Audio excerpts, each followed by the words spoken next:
Buckle up, we got a good one for you. First, we are joined by Pat Roach, aka Randy from the Trailer Park Boys, and he loves to fish, which makes him a good person. As if that's not enough, we are joined by Bassmaster Classic Qualifier, Bassmaster Elite Series rookie, and Bassmaster Open winner, the head MFer himself, Ben Milikin. Both of them joined me this week on...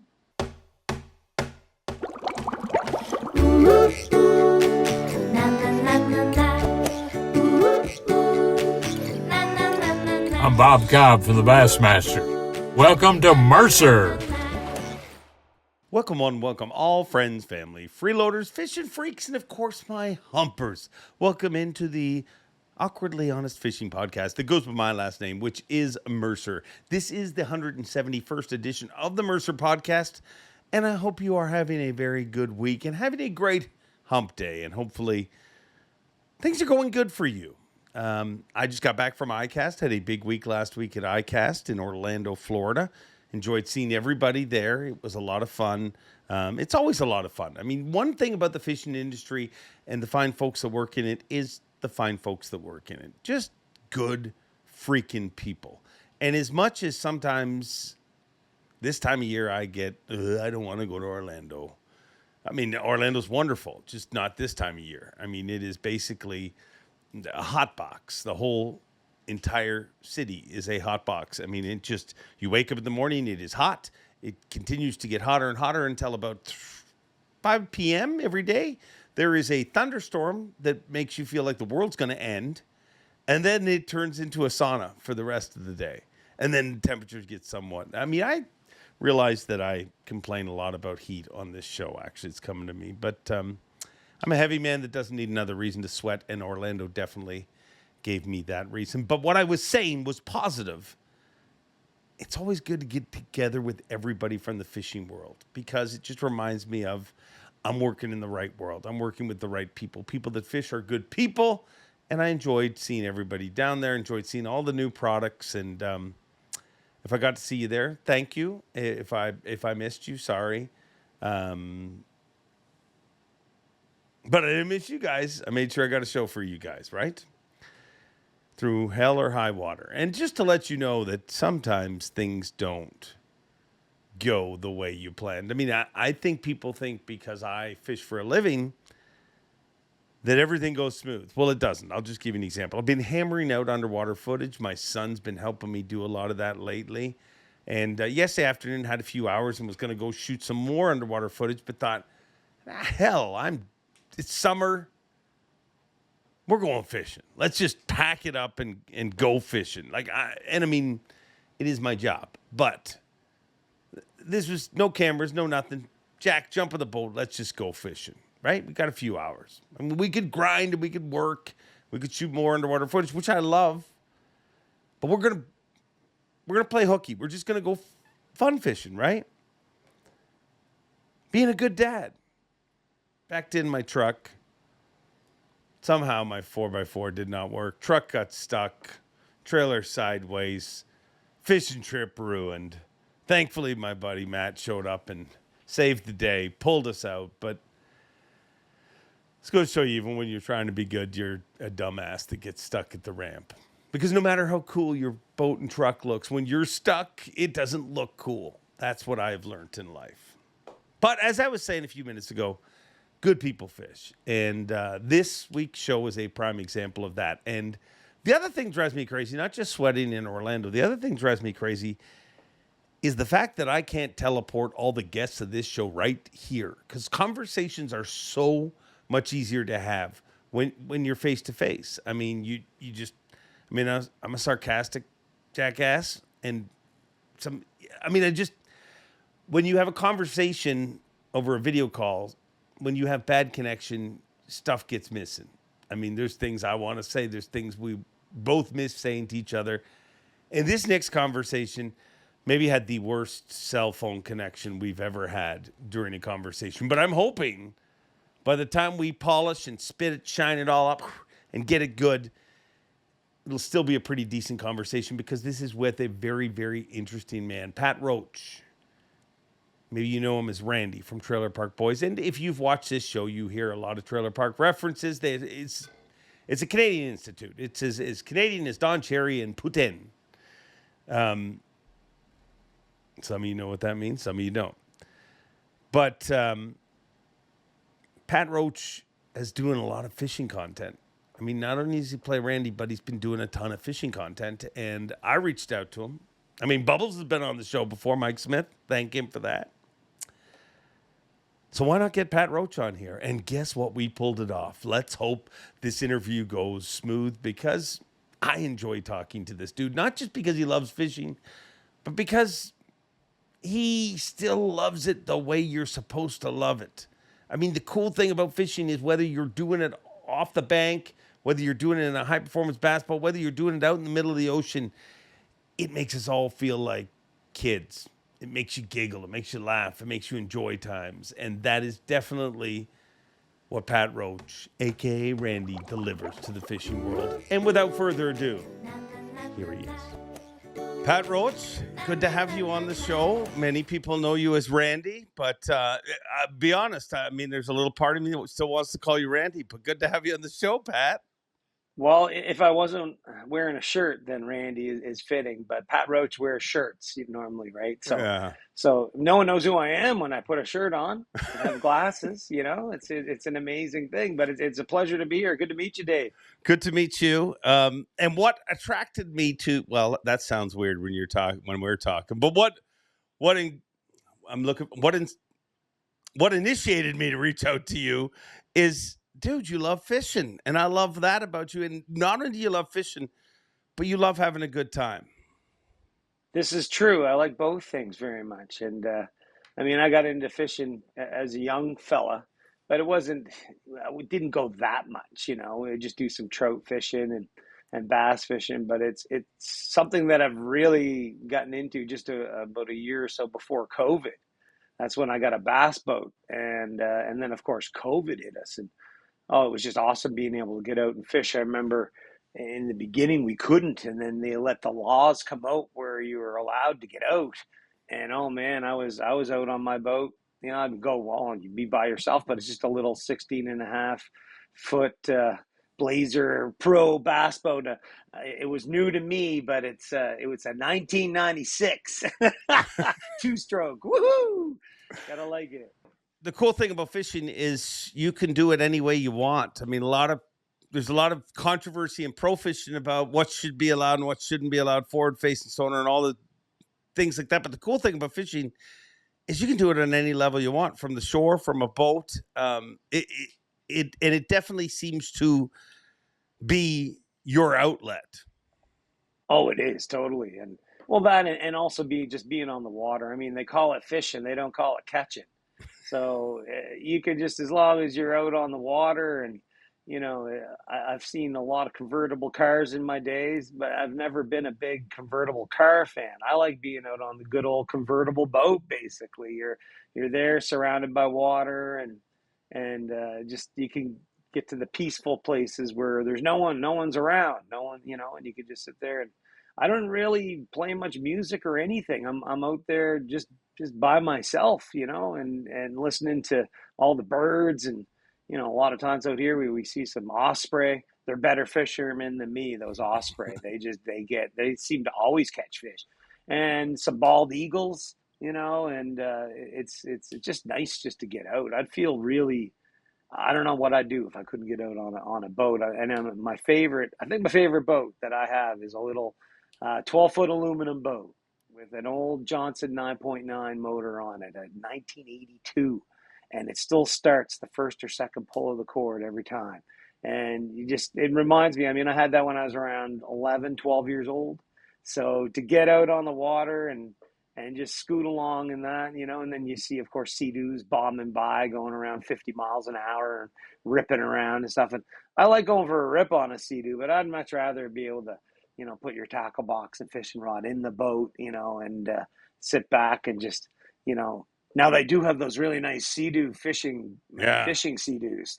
They look crazy, that to me, at least you can do something with, and I don't think I need the cooler, because I wouldn't be putting too many fish in a live well, because I don't catch that many. But Yeah, it's something that I've really come to enjoy. And I mean, what I like is that you can learn. You're always learning new things. Like a buddy of mine here, his name's Bobby Mack. He's on the morning show out here in Halifax on Q104, and he bought himself a little bass boat, and he's the guy that showed me like the wacky rig. I was like, what? And it was easy, a real easy way to like easier than almost tying on a real lure or Yeah. something, right? And but I didn't use worms or anything until that point. And now I'm trying to learn things, just how to fish in the weeds and tie those different rigs. And, you got to kind of twist things around upside down and back and forth and whatnot. So I'll get there. I'll learn it. I have patience. Well, hopefully we can help you get there, because Yeah. I love watching your fishing content, and I think the more fishing content that can be out there, the better. But what made you start? It feels like in your social media, I mean, I followed you for a while, but it's been brandy for a long time. But you've really kind of opened up, and it seems like you want to show the world who Pat Roach actually is. Yeah, I mean, I that's something with my wife's help. She's like, you know what? I think people would like to know the real Pat Roach, and I'm like, I don't know if anyone would really be that interested in the shenanigans that I get, into. But I just started to learn this and put up a few of these little vids because I mean, I'm kind of a I'll take pictures of even the little tiny 4-inch fish, and then I send them out to my friends, and because it just makes them jealous that you're out there fishing. It doesn't matter how big it is, and so I listened to my wife Kelly, and she was right. Like it's funny because there's a lot of people like every day. There's more and more friends following and wanting to see more of these things. They want to see me fish. They want to see me cook. I'm like, oh, holy cow! Why does anyone really care about what I do? But I guess if you could spread some joy, Dave, if that's the thing. This world can get pretty mean at you sometimes, and things happen. So I mean, if you can spread a little bit of joy, and that's what I like to do. And it's now that I'm being embraced. I mean, I was out at Cabela's Bass Pro here in Dartmouth last night, and I bumped into a fella, and he was buying some lures, and he's like, "Oh man, the legend! I can't believe I got to meet you." And I'm like, "Wow!" So we got a picture, and it just made me feel pretty good, that people that they seem like they care, like everyone's being nice, Yeah, so you know the world sure could use a lot more niceness. I mean, especially the internet. I mean, it seems like negative gets traffic on the internet, so it's very rare that you know goodness gets traffic, and it's great to see. Where do you want to take this? you know what I just want to have as much fun as possible, and and I want to learn, and I want to like, if I can make people happy by doing my hobbies, what I like to do, and fishing is like my favorite thing to do. um Well, other than eat. No, fishing might come before eating. I don't know. Sometimes when I fish, I forget to eat, that's when you get into the beef jerky out on the boat. But like, I would like to learn that, my son bought me just a learning fly rod, right? I've never been fly fishing. And, I talk to these guys who are out there and say, oh, gee, once you start fly fishing, you might not do anything else. But I think it's really cool that there's things out there that I haven't done, and now I've been offered to go out with people on the ocean. I stick to lakes out here. I'm right on the Atlantic Ocean, but that's a little scary, Dave. The ocean, Yeah, you got to know what you're doing. You really do. And well, I am colorblind. I'm red green colorblind, and so I don't see what a normal person sees. I mean, it's not so bad. I can still drive in those things, but out here you got to hit those buoys. You got to have the red on one side, the green on the other, and they don't. Sometimes they look a little faded or they look a little different, and so I like going out. I mean, I used to go out on the ocean with my good old pal John Dunsworth. He played Mr. Leahy, yeah. and he was a sailor and a boater, and he didn't have the patience to fish. And he was like, "You like to fish?" I said, "I love it," but he liked to do all the boating things. I would feel comfortable on the ocean with him because he knew the ways of the ocean. He grew up on the ocean his whole life, and it's I remember one time we were coming through the fog and we were out on St. Margaret's Bay out here. So he lived right across from this famous place called Peggy's Cove, Yeah. which has a lighthouse out here and all the nice rocks. It attracts lots of tourists. It's beautiful. So we would come across the bay in his boat, and it was foggy one day, and he had a little compass on his cell phone, and he said, and the funny thing is even when I'm with him as Pat, he'd call me Randers. He'd say, "Take this, Randers, and hold this, like, keep us on this heading on the compass on his phone." And we weren't going fast or anything, but coming through, like, for me, it was weird in that thick fog. And then all of a sudden, sure enough, you come out on the other side, like it cleared, and we were right exactly where he said we'd be. And we didn't have any problems. But anytime we'd go out, he'd tell a few neighbors, "Oh, we're gonna go out. We're going over to Peggy's, and we're gonna go this time, and then come back." Because you got to tell people your itinerary in case something happens to the boat or something, and then someone will come get you, right? Yeah. So you guys had a friendship outside of the show. I can only imagine how strange it must have been seeing the two of you hanging out. I mean, people, an augmented reality. I mean, people all of a sudden, and especially when he calls you Randy anyways. I mean, you had to have a lot of weird situations in that friendship. yes, definitely, we miss him for sure. But if I can sit there and do more fishing, like I've never been in a fishing tournament or derby or anything. I've never done anything like that. So I wouldn't mind trying that out. Or Yeah. people are even they're saying they want to see more of me fish. So I think they want me to do YouTube. So I may just do some YouTubing. And it's all a learning phase. Obviously, there's a lot to learn. So I'm not. Definitely not an expert, Dave, but I mean, I'm going to try to learn, and why not? You know what? People like it. I like it. So it's tons of fun, right? So if I can get out there a little bit more, why not? Why not? Yeah. Fish. Yeah. Jeez, that sounds pretty good to me.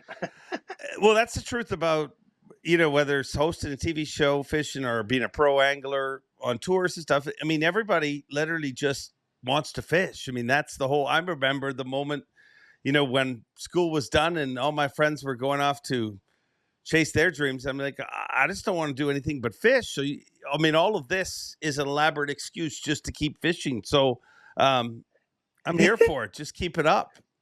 Yeah, that sounds awesome. And I mean, if I can learn along the way, then that's incredible, right? So I think that it's amazing. I also think that if you're doing what you love, Dave, then you're not working.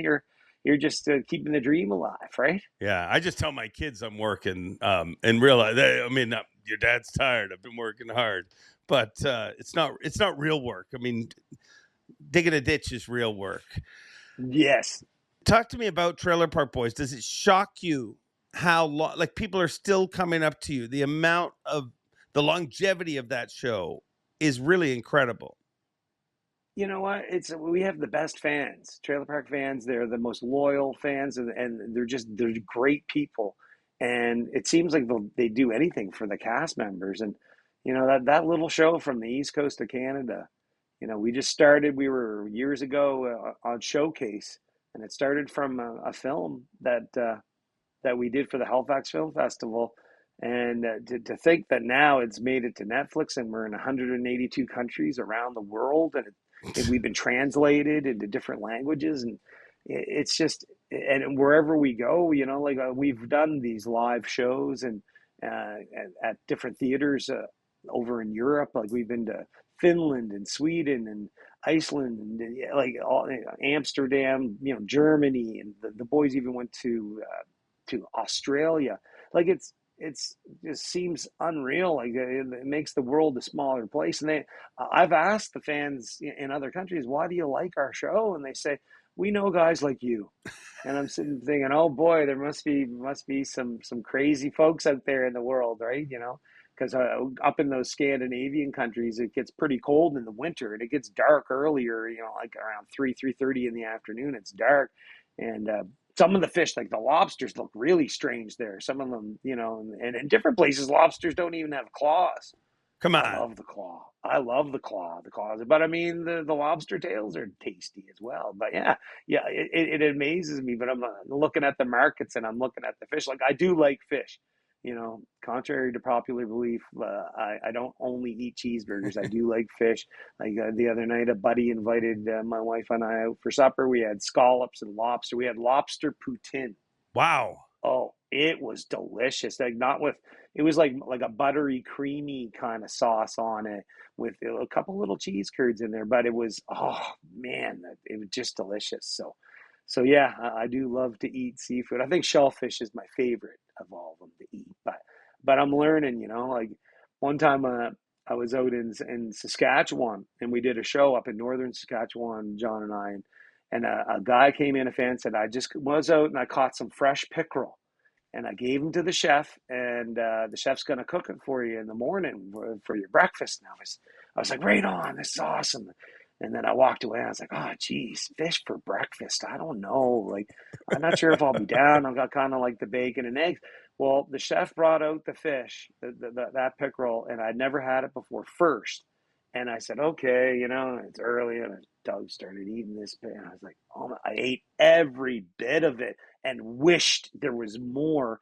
I would have sacrificed the bacon and eggs for more pickerel. Like it was different. We have pickerel out here, but they're. I think someone said they're like a grass pickerel. Yeah, They they're were more like a introduced. pike. Yeah, but they're not as long as what would. But boy, they're not supposed to be here. They were introduced by somebody who put them in the lakes, and they don't like them because I think they eat the trout or something, and Yeah. they get rid of. And actually, same with bass. The bass in a lot of places were not supposed to be in some of these lakes, but I'm not going to be mad at them because I really like catching those smallmouth bass. They're too much fun, But They are a lot of yeah, fun. They are a lot of fun. yeah. How'd you get on the show? Like, are you I mean, obviously you're an actor because of what you've accomplished, but were you, I don't know, this might be an insulting question to ask, but weirdly enough with Trailer Park Boys, I watch it and I'm like, there's definitely actors on there, but I also feel like there could have been just some buddies on that show. Am I reading it wrong? No, no, no. My best friends, the guy that plays Julian, JP, and the guy that plays Ricky, Rob, and of course Mike Smith plays Bubbles. Like, Yeah. we're all best buds, So I'm just sitting here right now in my man land, my man cave. It's where we play cards and play games and stuff, and so we like to do things like that, right? And actually, Rob Wells, he likes to fish too. The guy that plays Ricky, he has a nice little a Zodiac boat that he goes out on the ocean. So he takes me out there and we catch some, something. If you're lucky, you might get well, a pollock or something. I haven't caught a Yeah. cod, but there's when the herring run and stuff. So, but yeah, and I did get Mike Smith into fishing more because on his lake, he's got on a lake here, and boy, it's there's a ton of bass on his lake, right? So once I just showed him the old wacky rig, it was like, okay, so he's into fishing with his kids and stuff too. But we were all buds long before actually JP and Rob. I graduated St. Mary's with Rob Wells on St. Mary's University. We both got our commerce degrees. And I worked at good old Harvey's Burgers. You ever heard Oh, of yeah. Harvey's Hell yeah. Burgers? Make it your And way. Yeah, that's right. It's like the Subway burgers, but JP, who plays Julian, his dad owned a Harvey's, so we all worked there. We worked every day. We had like a Monday off. We smelled like burgers, and that's why we do love burgers. Everyone loves a good cheeseburger. But yeah, we were buds way back when. So we just started filming little skits and stuff and sending them to our old buddy there, Mike Clattenburg, who was in the business. Like he went to school for film. And he'd watch our little skits that we come up with and say, boy, you guys are funnier than some of the actors I work with. You should be on TV. And we were like, yeah, whatever. But it ended up that we did the film for the film festival. It got picked up, and I mean, I had a full-time job. I was a regional sales manager for a bottled water company. Come And I on. mean, you can tell from my physique that, I'm such a, a good bottled water drinker. But yeah, Rob Wells, Ricky, he was selling tubs for a company called Max. They make really nice tubs and sinks and toilets and shower units and stuff. So we had full-time jobs, and we just do acting on the side, but then it ended up the trailer park took off, and I had to take my shirt off to make a living. So, it was a big choice in those days, to give up a job that you had a company car, you had benefits, and to all of a sudden become the cheeseburger walrus. That's a tough one, but it all turned out okay in the end, right? And we got to live out on the East Coast. It's really nice on the East Coast of Canada, Dave. Beautiful. Like it's slower pace out here. Not it's just not as big a population. We love Quebec, and that separates us kind of from the rest of Canada, right? And I mean, as youngsters, we'd ski on March break. We'd go to Quebec and ski some of their nice mountains like Mount St. Anne's, Mount Tremblant. And of course, the drinking age was 18, Yeah. still is. So we really liked that. That seemed to, taking our friends' IDs who were older and pretending we were them. But yeah, so but to be able to live out on the East Coast and work and make a good living and have a good time, that's awesome. So we didn't have to leave to do any of our acting, So Every once in a while on this show, we have, quite often, we have people on that accomplish crazy things, and you hear people in the comments say, "Oh, that really inspired me." I'm worried that like your story is going to screw up everything, because all I'm thinking about is like, there's a table full of teenagers everywhere that are like, you know what we should do? We're funny. We should do this. But you guys actually did it. It's hard to believe that at one time you could walk into a Harvey's and run into most of the cast of the Trailer Park Boys. That's right. That's right. Now you probably have to go to the liquor store, but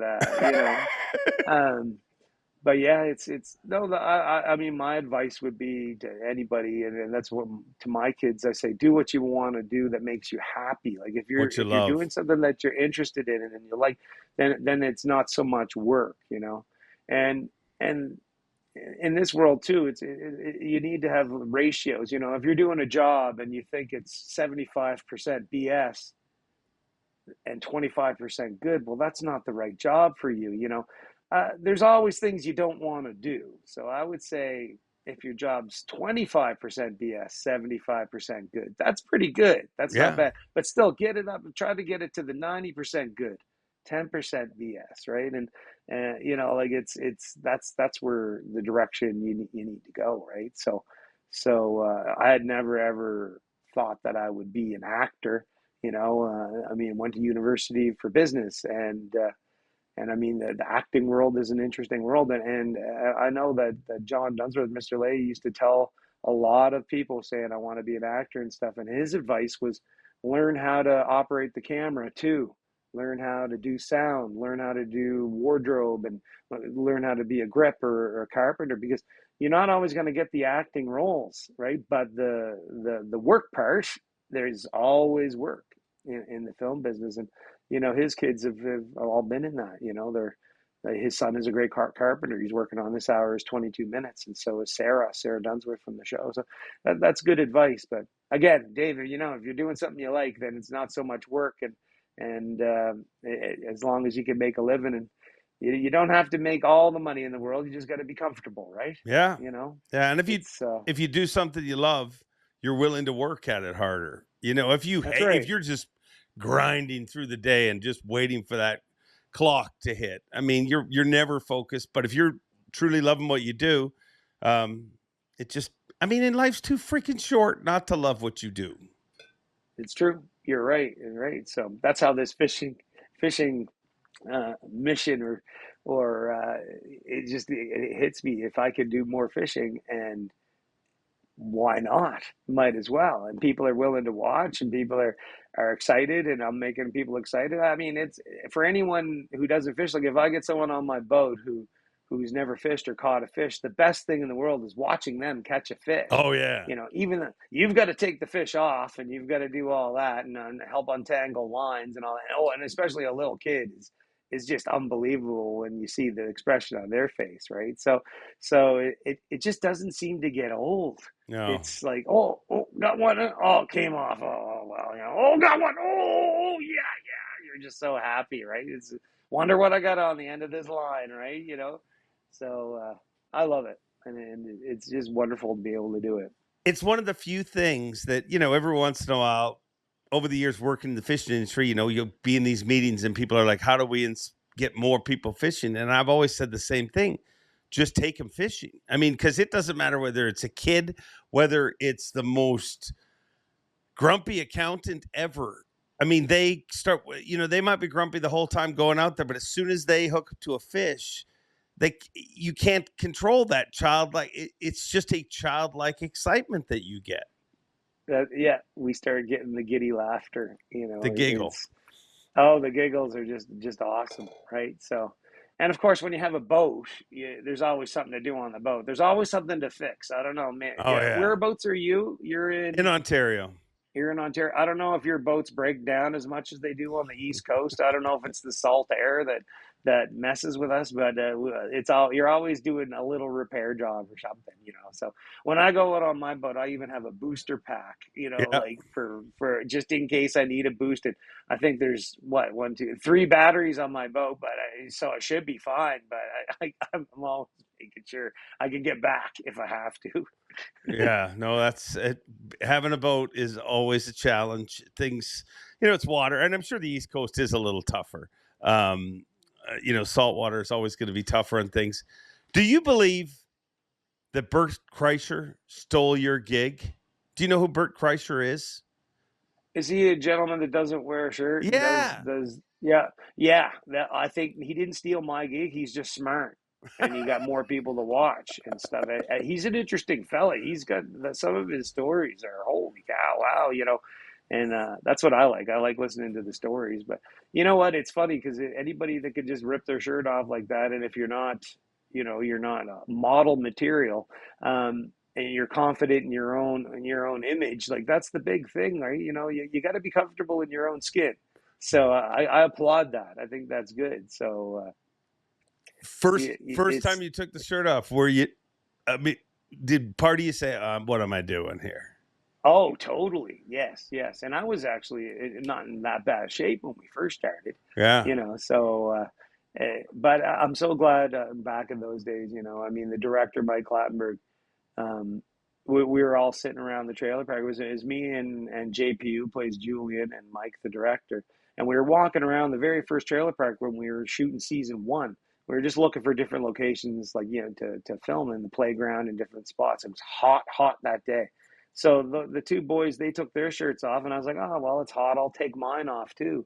And when I took mine off, Mike looked at me and said, you know what, Pat, I don't think Randy should ever wear a shirt. And I looked at him and I said, never? And he said, no, never. I was like, okay. And he said, and you should put lots of stuff in your pockets and wear tight white pants. And that was it. So, like the character Randy was born a guy that he's allergic to shirts on his upper body. And I don't think Randy would be as funny if he wore shirts, like it's everybody laughs when they see the shirtless wonder coming at them or whatever. And I mean, of course, Bubbles has the big glasses and Julian's always got the drink, the rum and Coke, and yeah, always stirring and stuff. And Mr. Leahy looks like he's going on safari and he's just got all the bottles. So yeah, when you have your own stick, it sticks with people. People like that, So I'm grateful in that regard. But at the time, I was shy and I didn't like it. I didn't, because I'd be one of those guys going to the beach and you suck it and make yourself look tough, that type of thing, right? But now I can just let things hang out and it doesn't matter. I mean, I'm seen in my underwear sometimes, Dave. So yeah, I don't fish in my underwear. I don't know, and I usually have shorts and a shirt on. You won't see me out there buck naked. I got to protect myself from the sun. I don't have one of those what do you call them, bimini covers or whatever. I just get the sun. We don't get that much sun out east, Well, you're one of the rare individuals that is lucky enough. Like if you take your shirt off, you're working. I mean, right. you're like a Playboy model, really. You don't get naked unless there's dollars on the line. There you go. Go. So, yeah, exactly. Ever thought of starting an OnlyFans? Ooh, well, like that's what some people are saying. They want, when they said you should do OnlyFans. I'm like, what? And you should do, I think it's called Twitch or something. Yeah, live stream on Twitch. And then the YouTube. Everyone say you should have a YouTube channel. We'd watch it all the time. So it just sounds like whatever, I don't know, the OnlyFans, that could be a little risky, Yeah. I don't know. Yeah. Put a fishing lure on your belly, or something. I'm Yeah. not sure. You could get hooked that way. That may not be very good. Yeah. But it's just exciting to me to see a positive response, and it makes me feel pretty good, It's just to see these comments, and I'm getting tips from everyone, about check out a video and so you can clean the carbs on your Yamaha and all that. And I did. It looks a little bit out of my comfort zone. I mean, it doesn't look that hard, but I worry I'd be dropping screws and losing pieces and the boat will never work again. But like to get those tips and just positive comments from people, it gives you like the energy to keep going. It's like, oh yeah, well, this is making a difference for my friends that are following me, so why not? Why not? Well, whatever you do in the future, I just hope you come back here because your excitement and your energy is addictive. And damn it, you made the big man look good, and I appreciate that. I mean, Hey, the world needs more of that.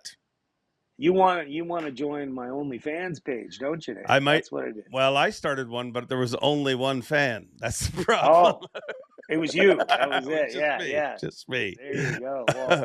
Well, I appreciate that. That's great. And it's good meeting you. And I'm looking forward to learning more about the whole fishing community and out there because there's a lot to learn. There's a lot of people that are into fishing.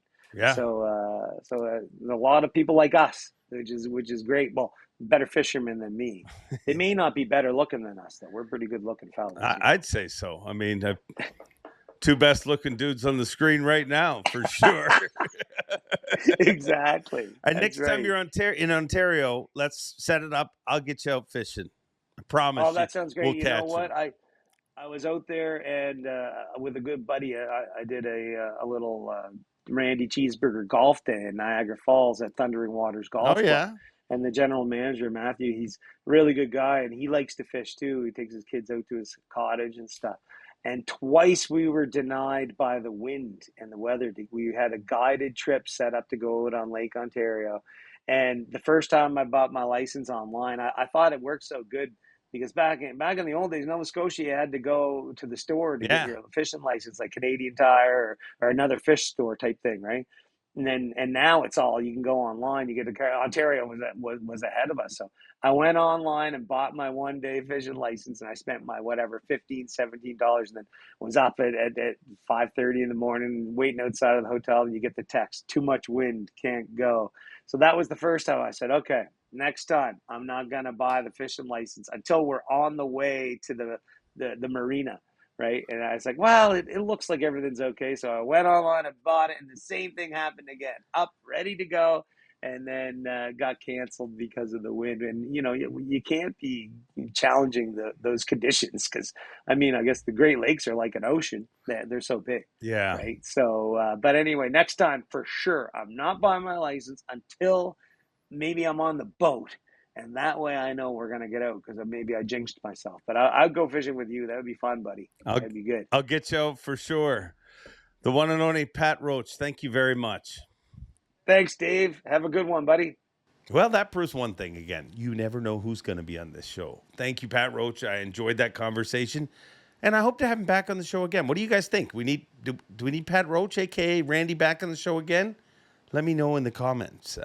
Great conversation, and I love anybody who is promoting the sport of fishing and their love for the sport of fishing. Moment of total honesty. While he was talking about, the first time he took his shirt off and everything, before I get into the story, I'll tell you, when I was growing up, my dad used to say to me, son, you need to learn to put your brain in gear before you put your mouth in drive. That is not a skill I have mastered yet to this day. And I swear to you, while he was talking about the first time he took his shirt off, I was almost like, all right, let's do it, Randy, Pat. And then I thought it would be ridiculous. The wires would get uncomfortable and weird, and he doesn't recreationally take his shirt off, and neither should I. I should be more professional. Speaking of more professional, here's a guy who had a great career on YouTube, still has a great career on YouTube. Over 500,000 followers on YouTube, over 1 million followers on all his socials. Ben Milikin. didn't need to tiptoe into pro angling, but he did. And he won an Open, and he qualified for the Elite Series, and he qualified for the Bassmaster Classic, and he's currently qualifying for the Bassmaster Classic that will be in his home state, now current home state of Texas in Fort Worth this year. His original home state is Nebraska. He reps the 402, and I believe that's where he is right now. Let's hook up with the head MFer himself, Ben Milikin. Ben Milikin, we planned this like the week before the Classic. We were like, hey, let's do a podcast, but we'll wait till after the Classic. And now the freaking Classic feels like 5 years ago. Does it feel like that to you?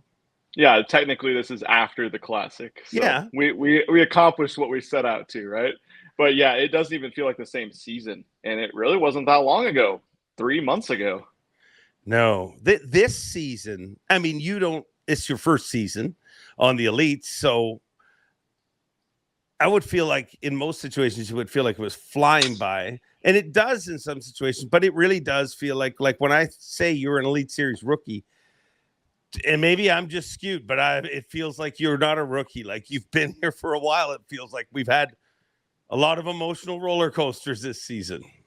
Yeah, definitely. And there was so much build up and hype and all this, controversy about the age of the anglers coming in and forward-facing sonar, all this stuff in the offseason. It almost felt like my rookie season began the day I qualified at Harris Chain last year in October, which really, I mean, technically it did, but man, the fishing side of it has flown by, but it has seemed like I've been on the Elite Series forever now, when in reality it's been 3/4 of one season.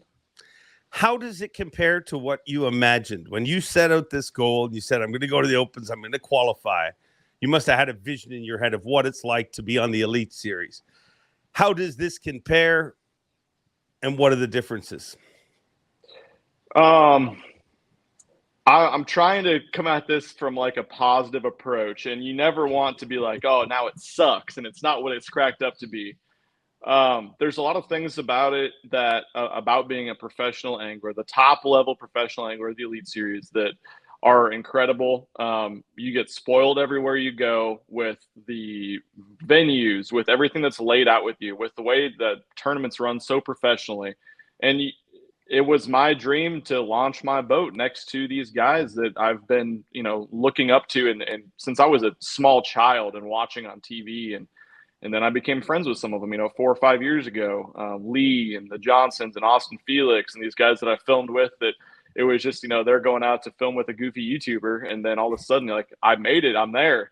And then it's like, it's not like it's complacency really with me, but it's like, I wanted to accomplish the goal to qualify for the Elite Series. It's insanely difficult to qualify through the Opens, and we did it. And so now that I'm here, it's like, it's great. It's what my dream was, but at the same time, it's not an easy lifestyle at all. Not that anyone says it really is, but it's a really difficult way to live with a family.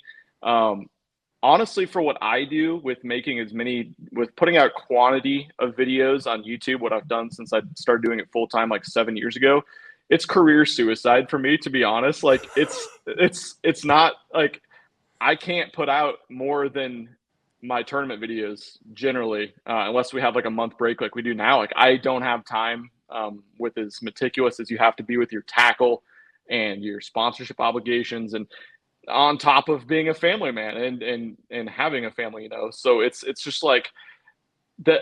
It's not like complete career suicide for me to fish the Elite Series, but at the same time, man, you really got to pick and choose where you're putting your time. And I'm not going to not focus on, fishing these tournaments.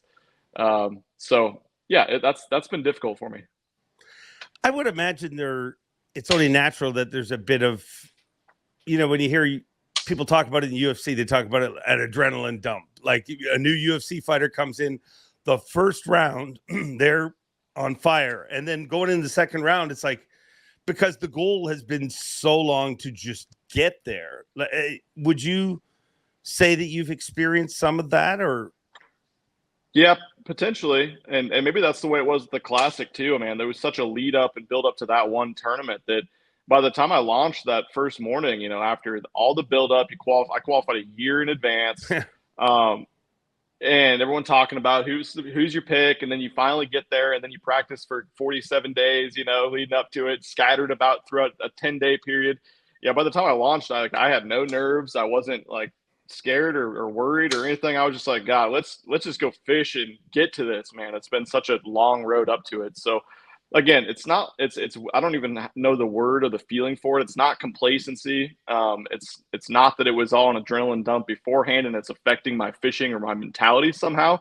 But it's definitely like I accomplished what I set out to do. And now we got something that's substantially more difficult, which is beating these other 102 guys that are out here that are insanely good.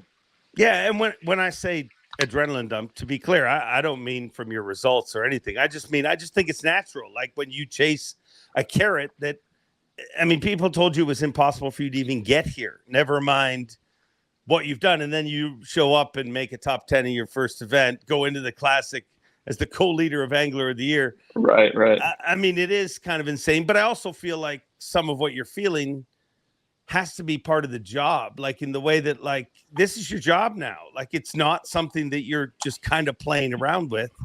And I always make a joke like the dude who delivers your mail doesn't get more excited if he's delivering it to some famous person's house. He's just delivering mail, and now you're the mailman, I guess. Yeah, if that makes sense. Yeah, I'm like Karl Malone. Yes, yeah, that's a much cooler mailman than Newman from Seinfeld. That's right. Yeah. No, you're spot on there. And I'll be honest, those first two events in Texas, awesome finishes, 2 top 10s, co-angler of the year, whatever, going into the Classic, but 2 4-day tournaments back to back. Practice obviously every day in between and before. Fans were unbelievable, which is great, but man, it was 45 minutes to an hour and a half every day afterwards signing autographs. Like there was an emotional dump, and I was spent when I got home from Toledo or from Lake Fork after those first 2 events. And that, it has come out that that's also something that you don't you have a tremendous amount of people following you on social, but previous to this, you didn't have big gatherings and things like that, did you? Maybe I shouldn't even be bringing this up, but that's kind of the whole name of this podcast. You're not super comfortable with that. Am I saying that right? It's yeah, I'm comfortable with it. I've had, I'm not bragging or anything, but about every time I go in public now, someone wants to take a picture or an autograph or whatever, and that's great. But yeah, besides like when I won at Toledo in the Open, it was nothing like that at all last year in the Opens, and so it was eye-opening. And since then, the crowds have not been near what they were in Texas. I think at any of the Elite Series events. I think there was about as many people there as like the damn Classic. It was insane, both those first 2 venues. But yeah, you never complain about having all the fan support, but it was a lot for sure.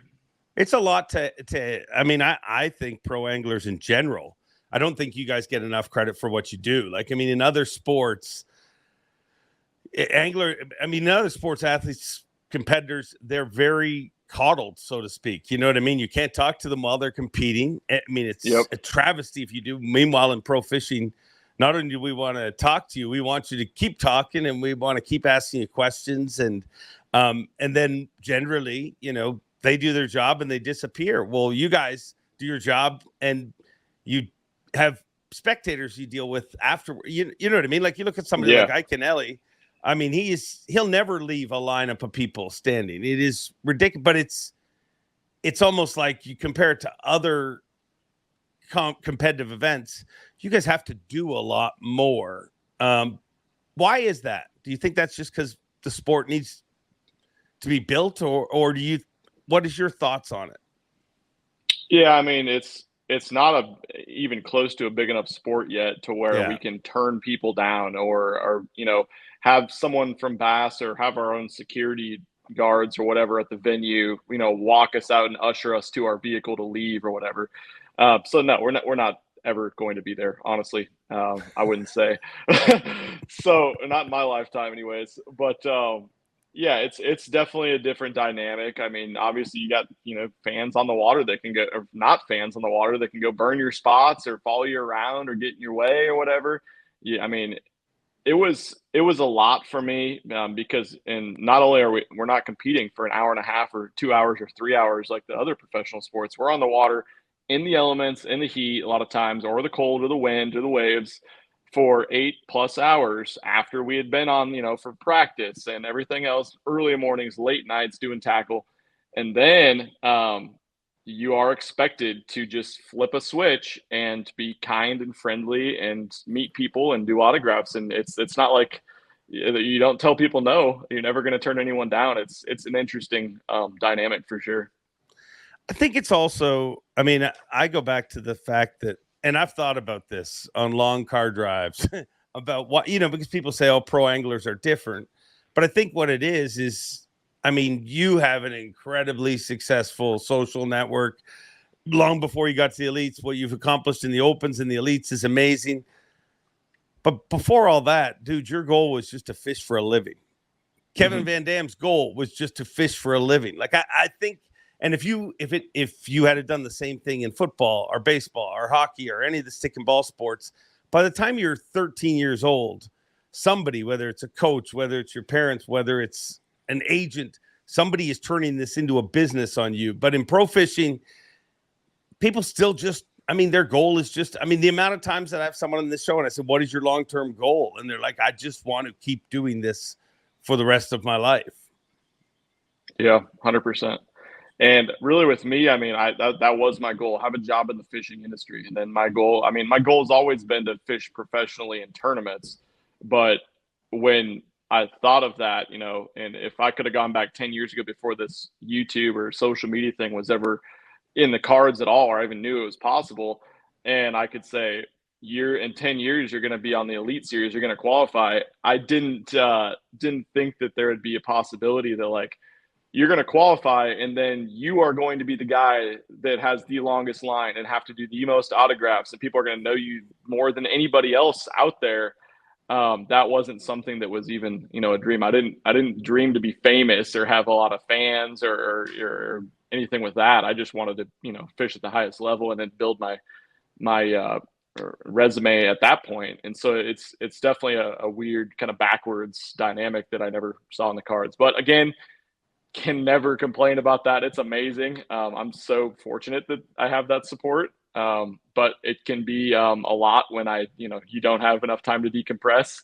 It can be a lot. I mean, I don't think, people don't see what goes into off the water at these tournaments, man. Like, literally these summer tournaments, you're fishing dark to dark, and that's without having to figure out what you're going to eat or where you're getting gas or where, doing, like, I do so much tackle. Like, I feel like I redo my entire boat every single day I fish. So hours a day generally doing tackle. And yeah, I mean, I'm just a crybaby pro fisherman at this point, right? Complaining about all the terrible things with my nice boat and tackle and making all this money on the Elite Series, right? So I'll probably stop now before I get too much of a pity party.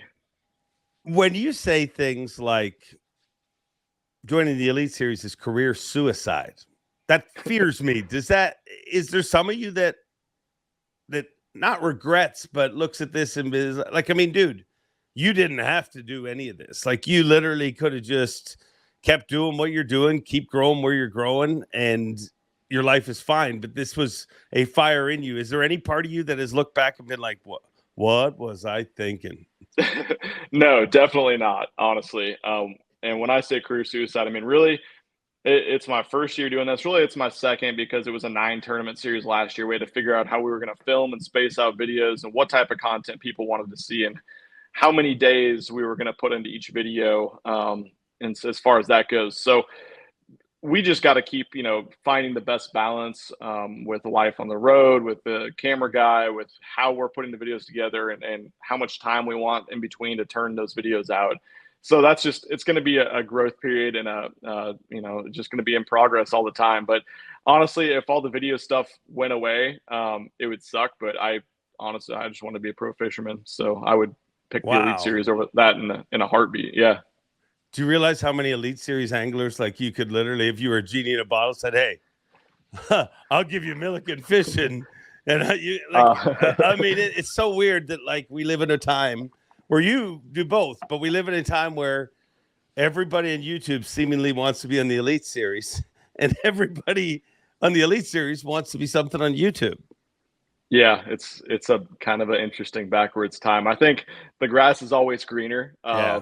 Obviously, I think a lot of the guys on the Elite Series that are like, "Wow, you had the best gig ever." You didn't have to fish these shitty lakes at these times and make no money, and you get to go fish all over the country wherever you want. Yeah, that's great, but I mean, people see a YouTuber as a professional fisherman, get to go fish whenever, wherever, however, make whatever videos you want. When in reality, like, you're not a fisherman. You are you're an on-camera personality / video editor / videographer. A lot of times when you're doing it all yourself, like you're barely enjoying fishing, if at all, a lot of times when you're out working. So again, not ever going to complain about being able to fish for a living, but when you're on that side of things, it's just as much a job as it is to go fish tournaments. So talk to me about your season so far. Where are you at with things mentally, physically, going into last two events this season? I've had some bombs and some really good finishes, and I've tried to like kind of take this last month and kind of think about why that could be. And I keep landing on experience, which obviously as a rookie, you're not going to have experience as someone that's a veteran. But for me, it's a little bit different because, yeah, I fished tournaments like in Nebraska, Iowa, Missouri growing up. Since I was like 16 to 27, 28, I'd fish as many as possible. But that's mostly in that region. That's mostly lakes under 3,000 acres or small bodies of water, which doesn't take anything away from that. It's still very difficult to beat locals on their home lakes, wherever you are in the country. But even though John Garrett, Trey McKinney, Robert G, JT Tompkins, even though those guys are 12 years old, those guys have fished all over the country, 200, 300 boat tournaments all over the country for years. Like, they have fished the Elite Series and harder in some of these high school and college tournaments. It's insanely difficult on the exact same bodies of water a lot of times that we've gone to, or the same Tennessee River system, or the same Florida fisheries that we've gone to. They know the dynamics and how and what decisions to make. And I think when I look at my terrible finishes this year in three of the tournaments, I've finished very poorly. Two of those tournaments I was doing very well, actually, after day one. I was top 10 after one of them, and I was in the 20s at Wheeler. And so when I look at those and I look at what happened on day two, it was just, I had an A plan and a B plan, and you have to have an A, B, C, D, E, F, G, H, I, J plan in every single tournament, unless you're going to John Garrett it like you did Harris Shane on one spot, basically, Cliff Prince, one spot, just kind of land on them. That's very, very rare to do. And the fish change so much.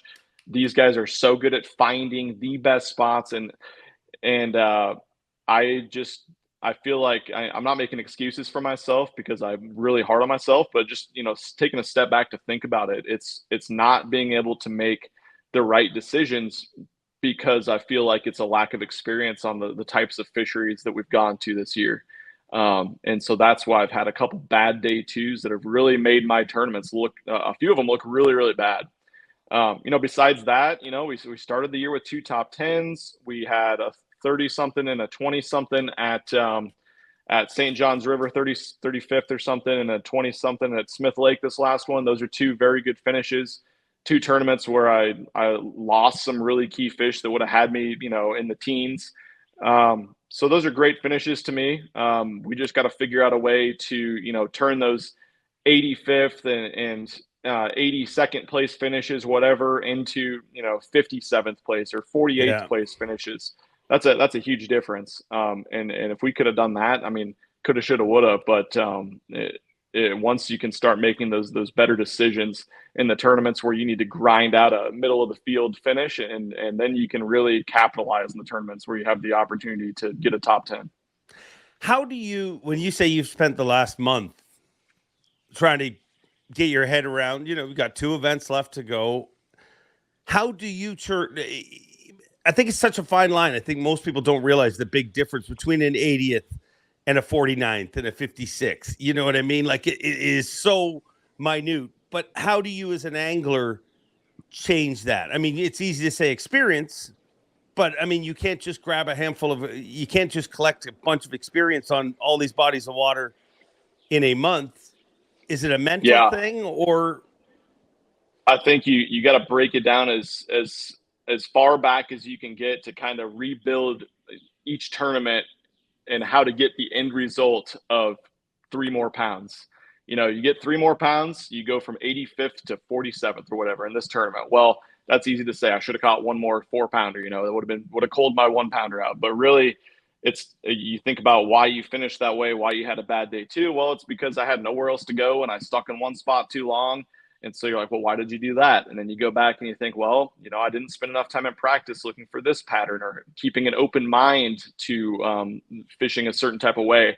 And so I think you start to adjust your mind and how you're going to practice all the times, how you're going to approach leading up to that tournament and everything. I know this is analytical kind of and boring for people that aren't total fishing nerds, but that's how I'm trying to, rethink how I'm going to be in practice. And I've kind of found that in the opens last year, there were a ton of them where my first 2 or 3, my ABC plans just were gone. Stuff that I was like, well, this is going to be an easy way to catch a limit. This is going to be a good place to go catch a big one. Nothing, gone. And I found a way to fall back on other plans and scrap out good finishes in the opens. And so far this year, it's just like, sometimes you just make unlucky decisions. And I mean, you stay in a spot for an hour because you got bit there in the afternoon and you're there midday. You got bit there in the afternoon the day before, and that afternoon bite just never happens. But if you would have left and gone somewhere else, and maybe you would have caught big ones, or maybe you wouldn't have, and you would have been like, well, why didn't I just stay in that spot where I knew that afternoon bite was going to happen? So it's like, we say there's no luck involved in fishing. And if you have confidence, that's the biggest thing. You have confidence. Well, I had damn confidence in these tournaments where I didn't have good day twos. I was really confident they were going to start biting, and they didn't freaking bite. I was real confident that next spot I was going to easily be able to catch a 2.5-pounder, and I didn't. So, I mean, it's kind of you can't tell me there's not luck involved when it comes to like picking and choosing where you're going to go and who's going to be on that spot when you get there. And it's just it's all about having as many different spots and areas and patterns and groups of fish found as possible to be able to stay mentally strong and keep rotating through that stuff until you find something that you can land on and put a weight together. Well, to be clear, if they're listening to this podcast, they probably are a fishing nerd, and that's okay.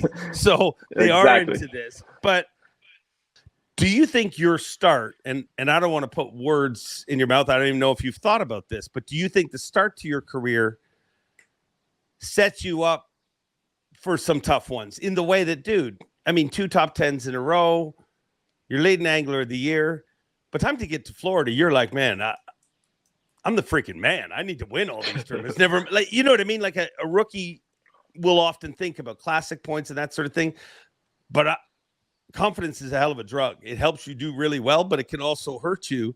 And I could see a situation where that start made it more difficult for the rest of your season. Am I just nuts, or do you think some of that could be true? I think some of it can be true a little bit. And it wasn't me drinking the Kool-Aid, because I've never felt like I was confident, but I never was like, well, this is easy. I can do this. I'm going to figure it out. No problem. But yeah, I mean, it was to the point where, I qualified my very first year in the opens. I think me and Trey were the only guys that qualified that had not fished the opens before. And then I go and I win one, and I get 3 top 5s. And then I start the Elite Series. We get 2 top 10s.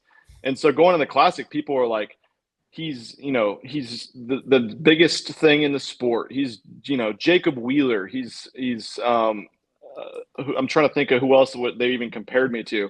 And that is not true at all. Like I just said, there was no major fishing all over the country, like fishing these giant bodies of water and everything. Like that's like, I didn't get lucky. You don't get lucky and qualify through the Opens. That's impossible with 9 across the country over the course of a year. But, you know, you talk about Jacob Wheeler, this guy's like, I mean, he fished the FLW Tour, fished the Elite Series, and now he's fished the Bass Pro Tour. He's dominating. He's the best fisherman, or very close to the best fisherman in the sport, one of the top 2 or 3. Like, you can't even, I mean, that's ludicrous to compare me to someone like that or compare where I'm at.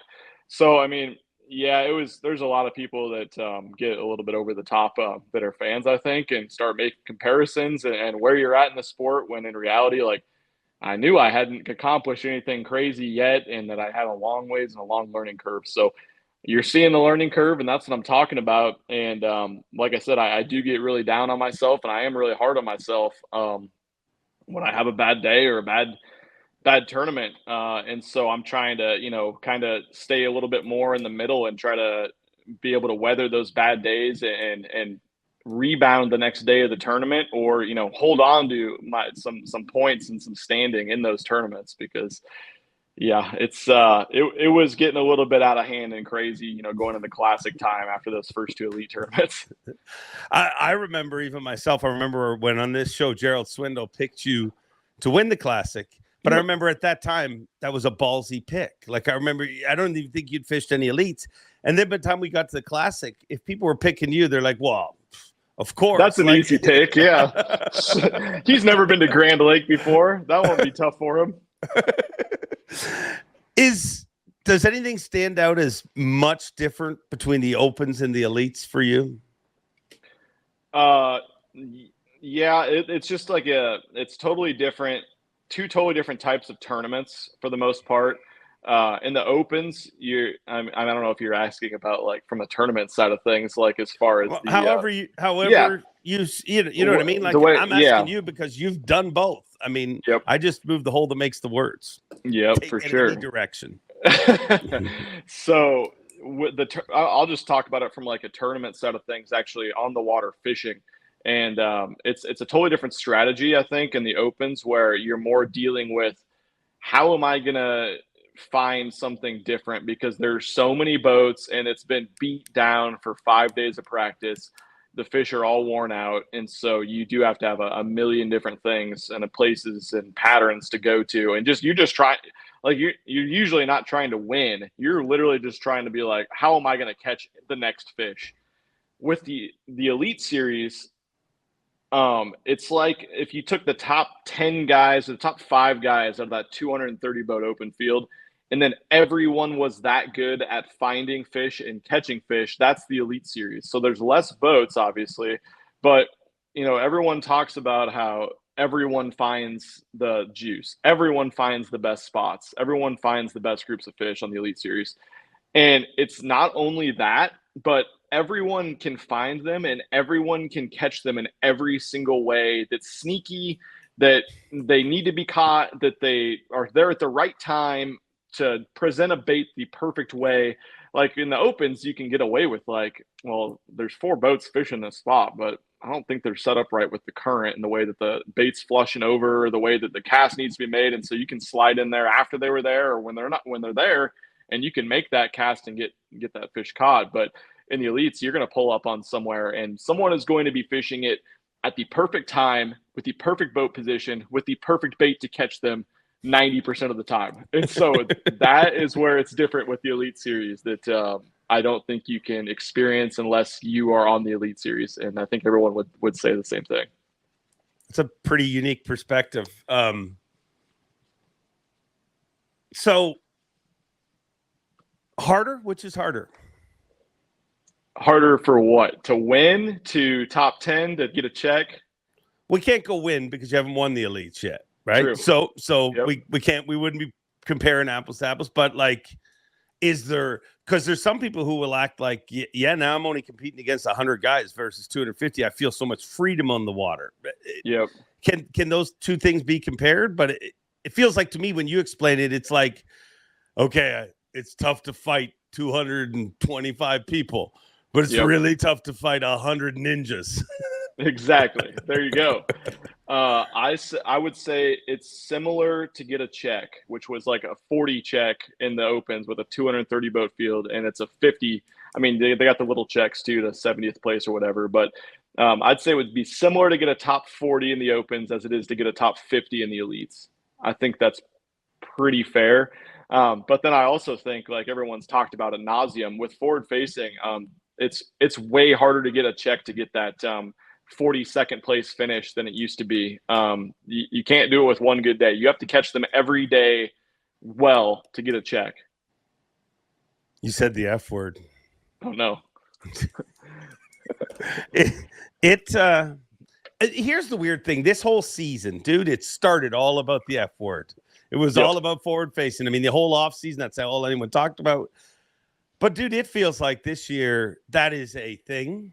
But does it feel the same to you? Like, I feel like forward facing is still a major topic, but it's almost not as big a topic at the end of this season as it was at the beginning of the season. Like now, there's debates about literally everything.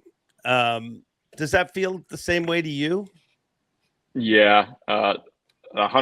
It's interesting. It's a weird time. But you also got to think about who's doing the debating. You know, who is they? And it depends on where. Like, if you spend your time as someone like you and I, where we're making videos, we're constantly online, we have to be. It's our job.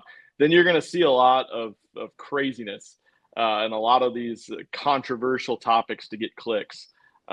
If you stay away from social media and you're just talking to guys in the Elite Series, like, I don't think I've talked to a guy in the Elite Series this year and been like in the way line, like talking to friends on the phone. I haven't had a conversation with any of those guys that are pissed off about forward facing or super with it or even talked about it. Like, I don't think the guys that are actually doing it care that much. Everyone is smart enough to understand that, like a lot of the field, like the majority of the field is really, really proficient with it, and it's a level playing field. And that having 14 forward-facing transducers is maybe marginally better than having one or two, like maybe. And I think there's a lot of reasons for that. I think, you know, and I don't want to pick on them. I think at the expense of guys like, you know, Koya Fujita, who has not had an incredible year this year. Last year, it looked like any 19-year-old from a different country could come to the United States with 12 forward-facing sonar transducers and beat every single person in the country. That's the way he made it look because he had an incredible year. This year, he's, you know, in the middle of the pack, I think, in Angler of the Year points. It's not like he's having a terrible year. He's not far off from where I've had. But so there's that. And then I think we've had a lot of tournaments this year, almost as many as since the first two Texas tournaments, where it hasn't hardly played at all. And so it's like, well, the guys aren't dominating with it in every single tournament. So what is it? It must be the rookies are cheating, right? You still got me with, I haven't had a conversation with Elite Series Pro that is pissed off about forward facing sonar. You need to hang with me, dude. Yeah, I can introduce you to a few. Yeah, for sure. But I will say this, as the season moved on, the ones that have moved on have moved up in standings. You know what I mean? It did feel like at the beginning of the year but there's some of them that have just been like, whatever this ends up being, it ends up being. But right now, I got to compete with it, and it is what it is. I mean, Yeah, I think it was the off season and really how it ended with the 3 smallmouth tournaments where it was 100% of the fish were caught scoping for the most part. And then you start the year 2 Texas tournaments, power fishing, pre-spawn, and those tactics traditionally that do well didn't play at all. It was all, you know, pinging a jerkbait and a minnow. And so going into the Classic, it was like, oh, everyone was freaking out. And then the Classic, you know, besides a couple of fish that Hamner caught, you know, almost was a non-player completely. We go to Florida, you know, John Garrett wins with 360, doesn't scoping. Most of those guys, almost all the guys in the top 10 weren't scoping at all. We go over to St. John's, and which gets 100% on forward facing, but if it's shallow and it's with a bait casting rod, that means it wasn't with forward facing sonar, right? For the people that don't understand what happened there. And then but most of the guys weren't, you know, there was, Fouts was the only guy that came out of Rodman in the top 10 and was scoping. I don't even remember. Murray was predominantly not one scoping. And I have no idea where we've been since then. Smith was I mean, all a lot of scoping for the most part. A lot of scoping other than Steve Kennedy, literally. Yeah. And Wheeler, was a great example of a tournament that was not won or dominated with it at all. Which you would have thought going in, everybody would have thought Wheeler was 100% going to be a scope fest, right? Yeah, I didn't think it would be Pre-season, after the Open last year. I kind of saw what went down, how it was like, those like 2 foot deep bars are better than the 6 foot deep ones or 8 foot deep ones, it seemed like, because you couldn't scope because it gets so much pressure and the population was so much lower than the other Tennessee River chain lakes. But yeah, definitely. I mean, some guys still scoped. I mean, we saw Hamner scoping with a glide and a jerk bait up by the dam and stuff like that. But yeah, I think it's really cooled people off to it. I mean, we're about to ramp her back up here these next 2 events without question. But yeah, it's every pro has it on their boat, guys. I promise you that. And everyone is very good at using it. Some guys are a little bit better marginally, but the same reasons people have always won tournaments are why they're winning them now. And that's being able to locate fish, find fish, move with fish, and fish patterns and locations based on seasonal patterns and fishing pressure and where the biggest fish are. That's what's going to win these last 2 tournaments. So you've had the unique perspective to be part of this rookie class, but it's weird. Like, although you're older than most of them, all of them actually, it feels like, and again, it's just what it feels. It doesn't feel like you're getting lumped in with them as much anymore. Do you feel like you're getting lumped in with the rookies? I don't think so. I think maybe if I was doing better, I would be. If I was in the top 10 in points, I would have been a cheater too, apparently, right? But Dave, I think I'm last in Rookie of the Year standings of the Opens EQ guys. I'm in 37th. How crazy is that? It is crazy. So you've been with them for 2 years, that entire rookie class. Why is it happening? We've heard opinions. What are your thoughts on why they are, the most dominant? Last year we had 4 wins from rookies. But as far as dominance, we've never had a rookie class like this where, I think they've only equated for 2 wins, right? John Garrett and, I'm an idiot. Why did I bring up anyone? We've had a second rookie winner. Who was our? No, just John. Because Robert G got second. That's right. That's probably who you was thinking. Yeah, and he's had 2 top 3s. But, as far as like top 10s, it feels like every time I do that Saturday top 10 intro, the minimum we've had is 2 in the top 10. And quite often it's been 4 to 5 of them in the top 10. Why is this happening, in your opinion? Yeah, so, when we talk about, it's been talked about a little bit, but to put it, quite honestly, and it's kind of complicated, these guys are young and they've grown up fishing, like I said, all over the country in major tournaments in high school and college. And in those tournaments, it's been in the last 5 years when the fishing pressure post-COVID has been higher than ever. Everyone has the best technology possible. And I'm not talking about forward-facing only. I'm talking about side imaging and mapping. That's a huge part of it. So these fish have been broken up. They've been pushed around. They're not on the traditional stuff that everyone on the Elite Series and every, angler that's our age in the country has grown up with and experienced in the 80s and 90s and all the technology boom when you're able to go out and grab these ledges and boom, they're sitting on the front of the ledge and you go crush them on a crankbait. That's gone almost completely. And so not only have they gotten extremely proficient with mapping, side imaging, and forward-facing sonar, they've grown up in a time when the fish are acting like they are now, which is insanely pressured. You have to catch them doing completely different things in different areas and having an open mindset to not fish traditional areas and go find fish on different types of cover and be able to catch them scoping a Nico rig on a shallow stump at a place where traditionally is 1 in 20 feet of water. They've just grown up in with this era and gotten used to catching these pressured condition, really smart fish.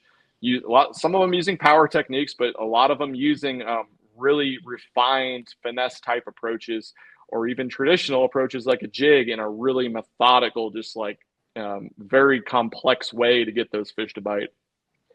Also, like has been talked about ad nauseum. And I'm going to sit and be an old man complainer now.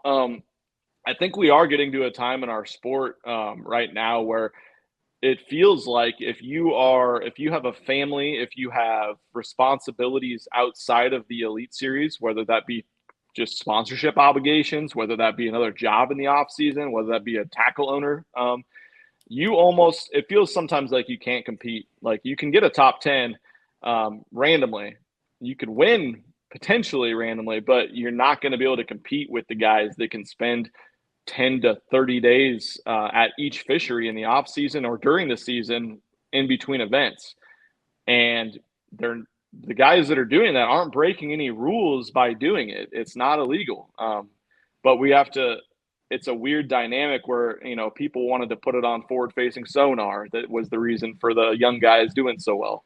And then once they figured out that wasn't it, and that's not how they're catching them, then we start talking about, well, they must be cheating. They must be doing stuff not by the rules. And then when we start getting the polygraph results out and everyone's passing those, then we're like, well, shit. You start to actually see what it's happening is that when you're that dialed in, where every piece of cover, how every lake lays out from pre-practice in those tournaments, on top of all the other knowledge that we just talked about that you gather from fishing for these pressured fish every single day. That's when it gets frustrating as someone like me with a family, with another job with YouTube, with another job as a tackle company owner, as well as trying to be a friend and a father and a son and a brother. You start to think like, how am I going to compete with somebody that's a single 20-year-old that can just drive from event to event and just have the juice everywhere? So is that something we're trying because it really, as much as I hate this idea, because it was the idea of forward-facing sonar, it's what all the detractors said. Well, do we just want to have a bunch of rich college kids with rich parents taking over our sport and pushing everyone out? Well, that's going to happen, but it's not going to be because of forward-facing sonar. It's going to happen because they have the time to focus 100% of their lives to doing this. And that's a good thing. Like they should be if they could, right? It shows merit. I have so much respect for those guys for not just dicking off in the off season, and doing nothing or not focusing on fishing. They should be doing that if they want to be the best, and they are. So what where do we want to go with it? Is that what we want in our sport? New blood is great. I think there's definitely needs to be a place for legends of the sport too. So, I mean, I don't really know what the answer is to that, but as you start seeing, the 10 guys filter out of the Elite Series every year and 10 new faces from the Opens come in, it does start to look like you're only going to get wealthy people or people that are young enough not to have any other responsibilities, or most likely both, be coming into the Elite Series every single year. And so is that good? Is that bad? I don't know. And I think that was a lot. Sorry. No. That I appreciate it. I think. See, I'm so torn on it because I hear, a couple of weeks ago, Fighter said on this show that the pre-practice needs to change. We need to show up and get 2.5 days. They need to announce the schedule in January, and nobody can go to those bodies of water. And you know what I mean? Obviously, there's the obvious problems if you live on that body of water, but their thought on it is it affects such a small percentage of it, and we need to change our lakes more. So it's not, if you live in Guntersville, you're not getting screwed every year. But then there's other part of me that's like, man, the reason that Milliken fishing is what it is because you were willing to do shit that nobody else was willing to do. You were willing to work harder. The reason that the sandwich shop down the road stays in business and the one across the road doesn't is because they were willing to outwork the competitors, but stay the extra hours. You know what I mean? So there's part of me that's like, what is the right way? It's tough to, because are we at the point that hard work is getting punished? Yeah. I go back and forth because in my mind, listening to Joey Cifuentes, listening to Seth Fighter, that's what I would love if they would, announce the schedule at the last day of the year at Champlain or Thousand Islands this year. St. Lawrence River, and no one can go on the water until official practice. And if you live on that body of water, you're making the commitment to be on the Elite Series. That's your commitment. Tough shit. You can't fish in the off season. I would love that, but it's exactly what you're saying. Like Tom Brady, LeBron James, they don't get great by taking the off season off and showing up first day of practice at camp. They're really just ready to go and better than everyone else. No, they work every day in the off season to get better.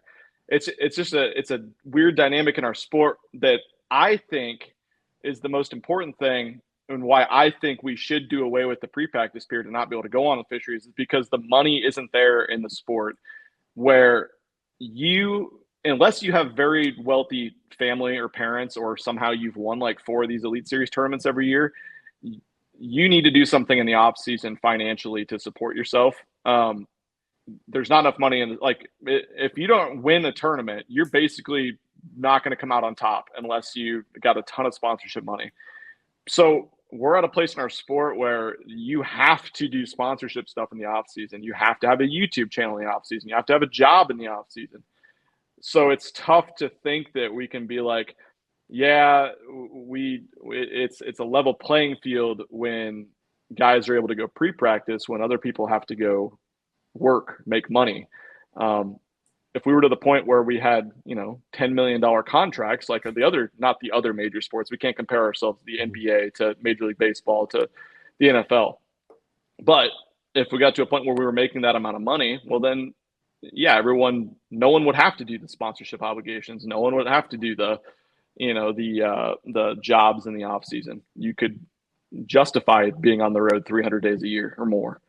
So I don't know, I kind of talked in circles there, but if it was up to me, and I do think the pre-practice period is the main contributor to a lot of the disparity in finishes, the consistency of finishes in the Elite Series a lot of times. I would do away with it. So just straight up, I would love if it was gone, done. You show up for the first time at that lake for practice, 2.5 days. I'd be cool with a half day, honestly. A half day. I feel like my first day of practice, every body of water we go to, is like my best day of fishing the entire time we're there, to be honest, which is crazy.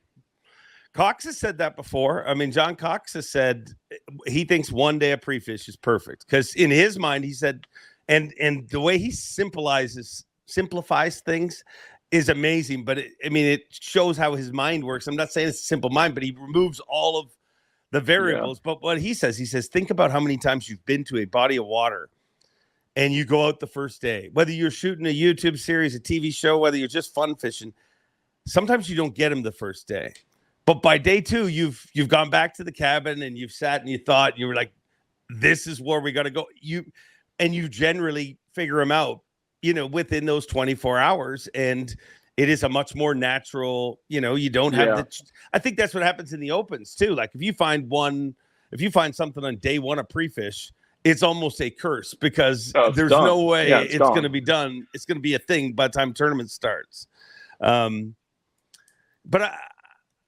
it'll be interesting to see what happens with that because there is more and more pressure mounting for less pre-practice. I would, and it's a lot sexier as a fan of the sport or loudmouth on social media to say that it's because of forward-facing sonar or cheating, and that's what we've seen the last year plus. But if you're actually in the sport and you're competing, you understand how much of an advantage it could be to spend 10 to 15 days on a body of water in pre-practice before you get there, especially a place we haven't been in a tournament before on the elites.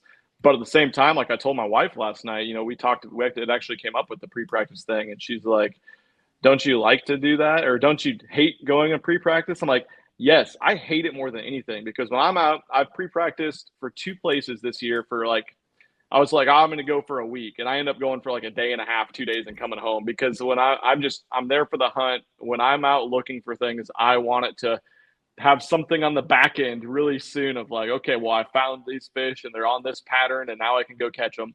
And instead I'm just like, okay, see you in 4 months. And the way my brain works, it's a nightmare for me to be out there in pre-practice. But some of these guys can go out there and mark everything in 7 to 14 days of pre-practice every single day. And I'm just like, not for me. So. Yeah, I don't know where they're going to go on that, because to me, I mean, it is all over the place, but I agree with you. It is a much cleaner, and hey, when we're talking about pros making money, that's one way to make pros make more money. Just remove the fact that you have to be in town 30 days before for 2 weeks. Like, all of a sudden it becomes a much more money making venture if you're not, you wouldn't put that into account. Speaking of money, do you think pro fishing will ever grow to the point where people want it to be? Or do you think this is what it is? No, it's not going to.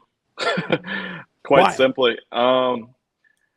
There's too many people against each other and not understanding what needs to happen to get it to that point. I mean, we've already seen, what you can say all the bad things you want about MLF and what Boyd Duckett tried to do, but what he did and tried to do is exactly what everybody wanted. It's been attempted now. It's been tried. Someone with a lot of money, a lot of investment, broke off with better TV deals. I put that in air quotations for those listening. Well, I don't know their numbers, and I don't think they do half the time, or how efficient those numbers are, because I don't think Bass does either. And so, like that's happened, and obviously, I'm not throwing shade at them or anything, but it seems like, from their perspective, a lot of people aren't happy. That's not been the success that they hoped it would be. And then, Bass has been on ESPN, and it was a boom. It was a time when we were getting non-endemic sponsors, and now we've regressed backwards. So, man, but dude, I was around during that time. I was friends with a lot of these guys, and nobody wants to say it, but at that time I kept hearing ESPN is the devil. They're making us do this, this, and this. And some years they were losing up to $16 million a year, to make all those things that everybody looks back and says, hey, this is huge and cool. But I remember a lot of pros did not. Now you talk to most pros today, they look at ESPN as those were the golden days. But there's a weird, and I hate to even say this, but there is a weird thought in pro anglers. Like, it's just it's a scarcity mindset is a lot of it. What it is. If someone else gets this, then F them. I have to go get something else that they can't have. It's not like a rising tide will float all ships. And a lot of people don't have that mindset in the industry, whether it be individuals in the tournament game, whether it be sponsors, whether it be organizations. Everyone's trying to tear each other down. But then, I mean, we can talk all we want about that, and we don't talk about the most important thing, the realization that we don't have a format of our sport that's enjoyable to watch. And without being able to have a large viewership, we can't have enough money to make everybody have this amount of money and happiness that they all think that they want or could achieve. We have an 8-hour sport that you can't watch in person. You have to watch it on TV. A couple of the guys with their back turned toward you, I don't care if they're looking at a screen or looking at the bank. It's not exciting. Quite frankly, Zona and Tommy and you and Davey do the best job of anyone that's ever done it. And still, it's just like we have a 32-hour sporting event, and you can't cricket. Yeah, I mean, like NASCAR is an individual sport. It's similar. It's not exciting to me to watch, but you can at least 150,000 people can at least go there and drink beer and scream and have loud noises and the vibrations of the car, And so it's just not professional fishing is not set up well for viewership. And that's why people want to watch 15-minute YouTube videos instead of watching an Elite Series event. It's simple. So how do we fix it? Something's got to be changed with the format if we want to get where we are. But we also, we understand as fishermen, we have 4-day tournaments instead of 1-day tournaments, because over a longer period of time, you're going to find the cream's going to rise to the top. And that's what we want. We want the best angler on that body of water. So I don't know what you do. You got to make it a 3-hour event. I've always pushed that. Shorter's, dude, if I tell you I'm going to do a Rubik's Cube and you sit and watch me do a Rubik's Cube, pretty freaking boring. But if I tell you I can do a Rubik's Cube in 2 minutes, somehow that becomes exciting. Yeah. I've always felt that about pro fishing, but every time I've ever brought it up, people are like, are you nuts? Then you cut off this and you cut off that and tradition.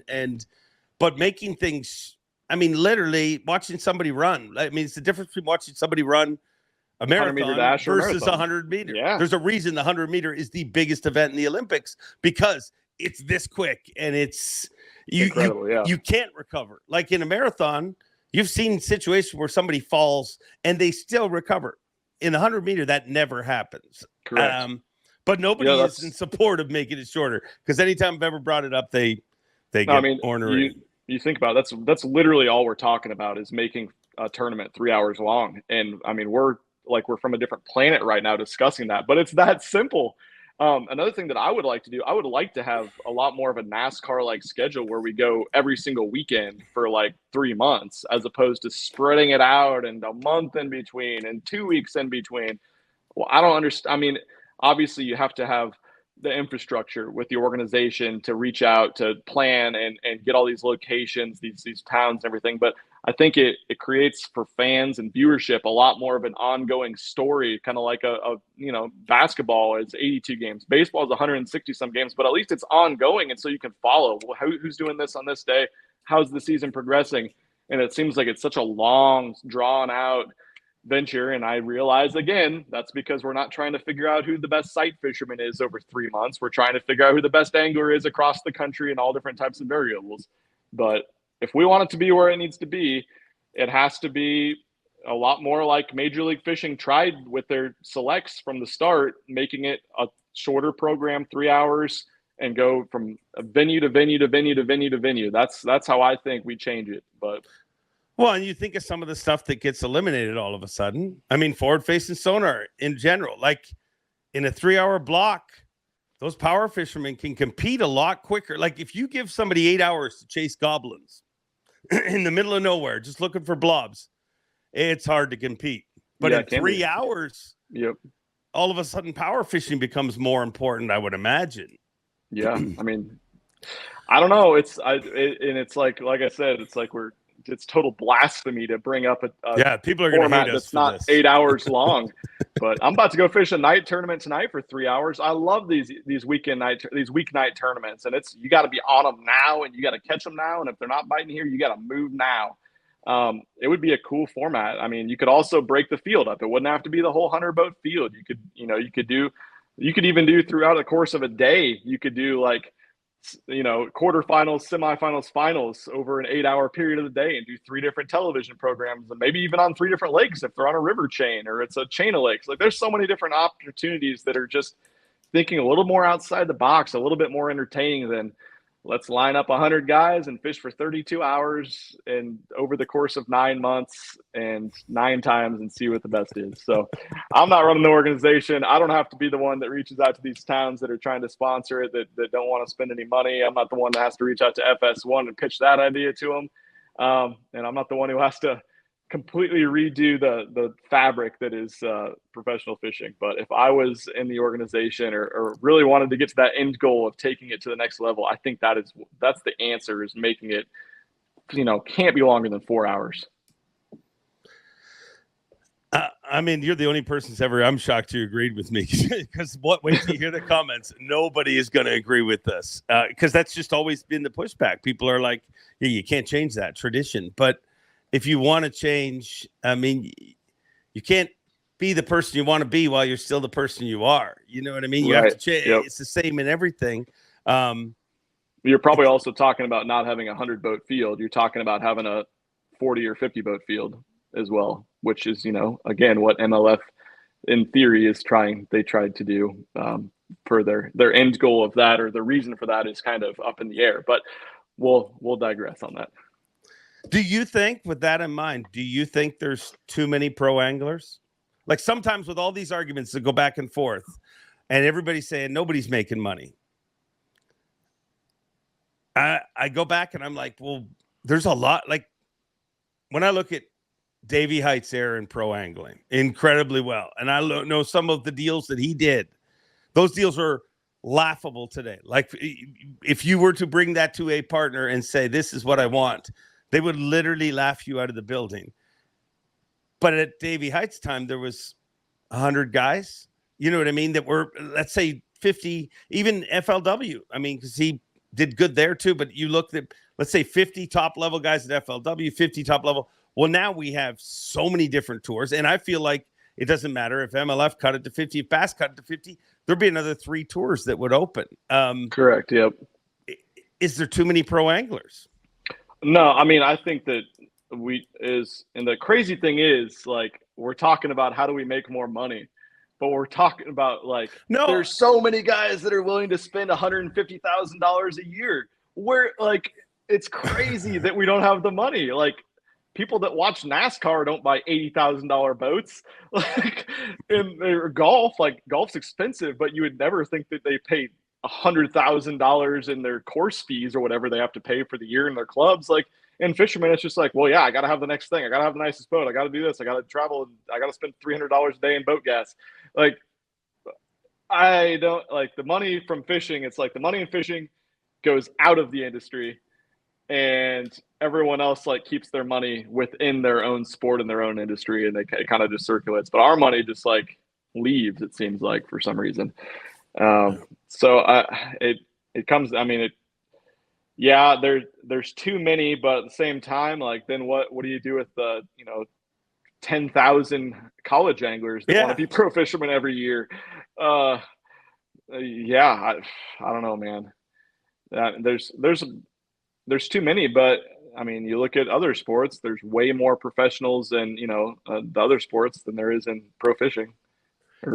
Maybe. I mean, dude, it's just, to me, I mean, that's, and again, you're talking to a guy I work to be positive about all of this stuff. You know what I mean? Like, I'm a big believer in, if you eat shit, you become it. And if you're constantly just, this is what's wrong, this is what's wrong. Yeah, there's things wrong with pro fishing.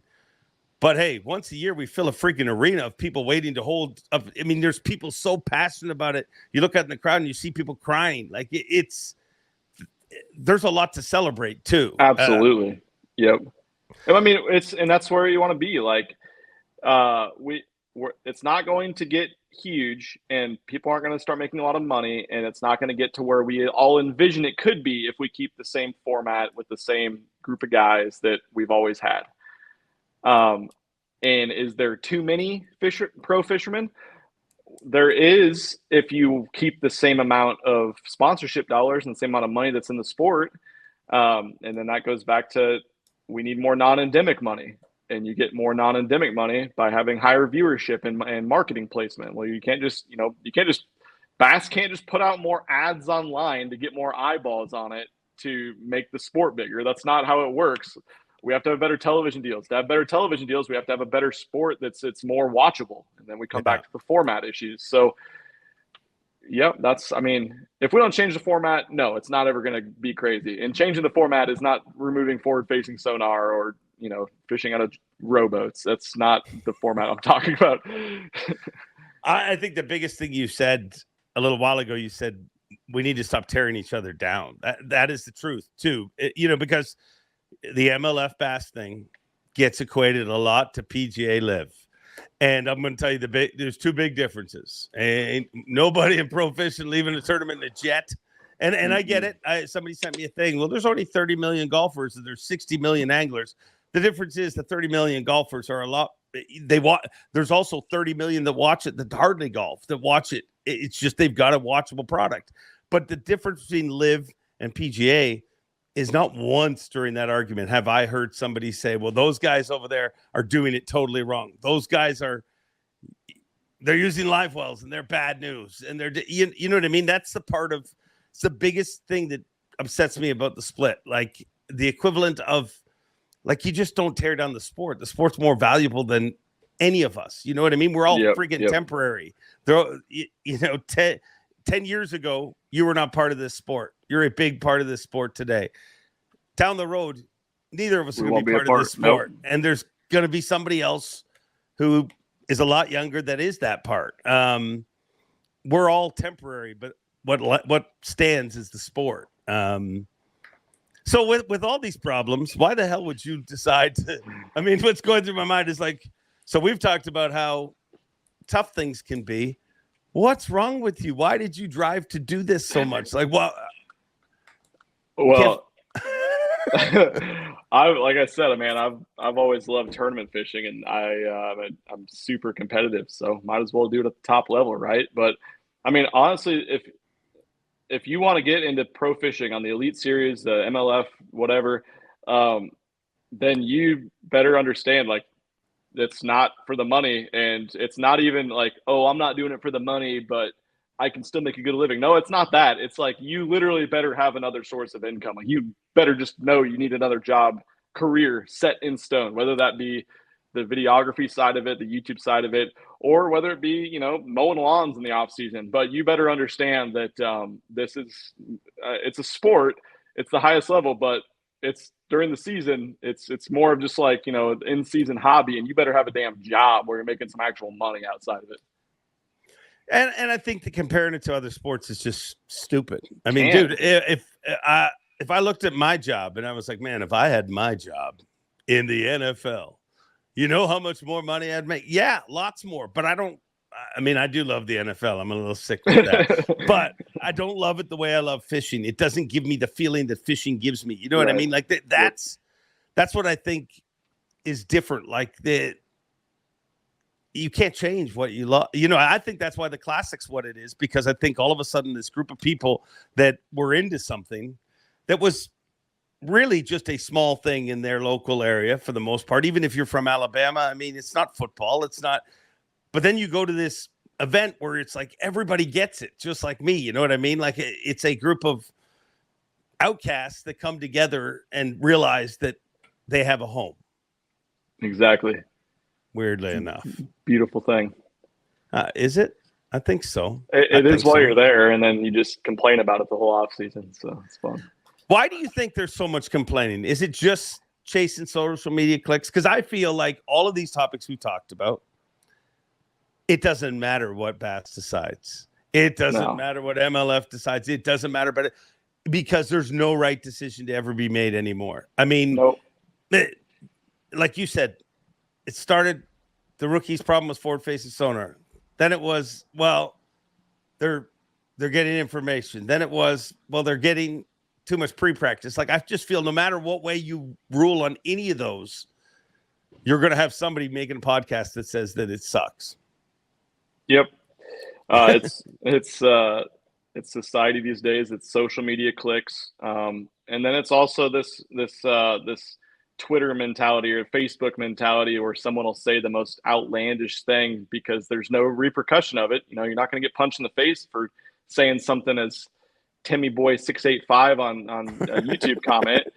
And so you say the most because that people get some type of adrenaline rush from getting the most likes on their comment that was rude or crazy or the most wise thing and cool thing to say at that time. And so when it's like I'm saying about, actually talking to pro fishermen about how they feel about a lot of these topics, the guys that are actually doing it are like, I see these posts that are like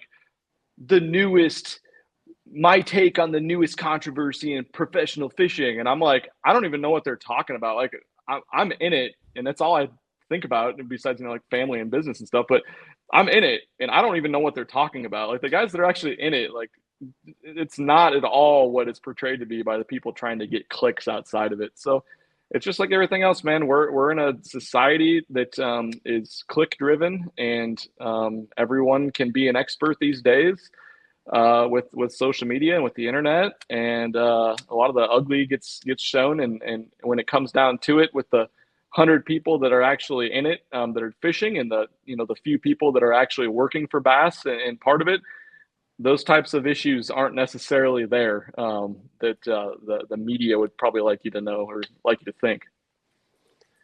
So what do you say when you get people that are saying, well, we're doing this because we're fighting for the future? Like, if we're not the voice, who's going to be the voice?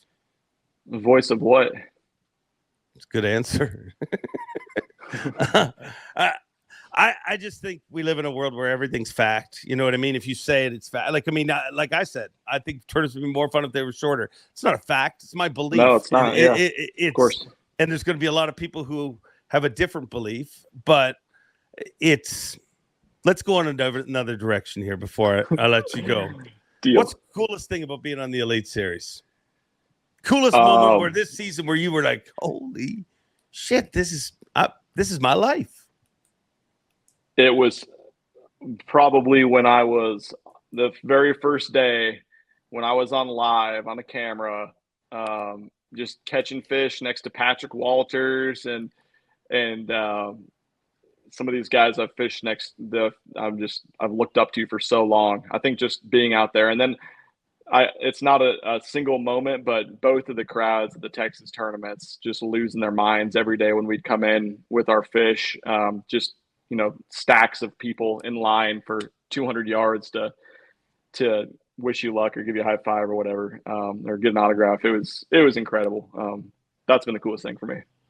Wait till we get to Waddington. Waddington will be crazy. I mean, our schedule was kind of weird this year. We went to Florida when nobody wants to be outside in Florida.